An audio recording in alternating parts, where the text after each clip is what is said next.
ડભોઈ તાલુકાની સૌથી મોટી રેફરલ હોસ્પિટલમાં સમસ્યાઓ। ડભોઈ શહેર તાલુકાની સૌથી મોટી રેફરલ હોસ્પિટલમાં પીવાના પાણીના જગ બહારથી મંગાવવા પડે છે। રેફરલ હોસ્પિટલ સરકારી હોસ્પિટલમાં 2 કુલર હોવા છતાં પણ કેટલાક સમયથી કુલર બંધ હાલતમાં છે। હોસ્પિટલ સત્તાધીશો આગળ પાછળ ચાદર લગાવી દીધી છે। દૂર દૂરથી આવતા દર્દીઓ માટે કુલરમાં પાણી ખલાસ થઈ જતું હોય છે। રાત્રિ દરમિયાન દર્દીઓને તકલીફ પડી રહી છે।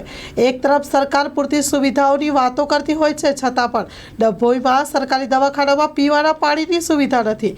પીવાના પાણીથી દર્દીઓ વંચિત છે। એક તરફ નેતાઓ ફોટા પાડવામાં રસ ધરાવતા હોય છે, તો બીજી તરફ રેફરલ અને સરકારી હોસ્પિટલમાં દર્દીઓ માટે પીવાનું પાણી નથી। સરકાર માત્ર જાહેરાતોમાં જ રસ ધરાવતી હોય એવું હોસ્પિટલ જોઈને લાગી રહ્યું છે। તંત્રને શું દર્દીઓની સમસ્યાઓની પડેલી તકલીફનો સામનો જોઈ નથી શકાતો કે શું છે? ડભોઈ સરકારી દવાખાનામાં દૂર દૂરથી 119 ગામોમાંથી આવતા હોય છે દર્દીઓ, છતાં પણ પીવાના પાણીની વ્યવસ્થા નથી। Story report by Lalbhai Bhathiyara, Dabhoi. Rajshri apparels જેન્ટ્સવેરના બ્રાન્ડેડ વસ્ત્રો માટેનો ભવ્ય શોરૂમ।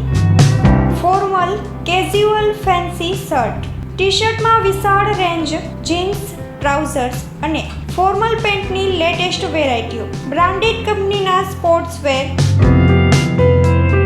ડાયમંડ પ્લાઝા, વ્હાઇટ બિલ્ડિંગની સામે, સુહાગ રિંગ રોડ, ભુજ, કચ્છ। 9909951092।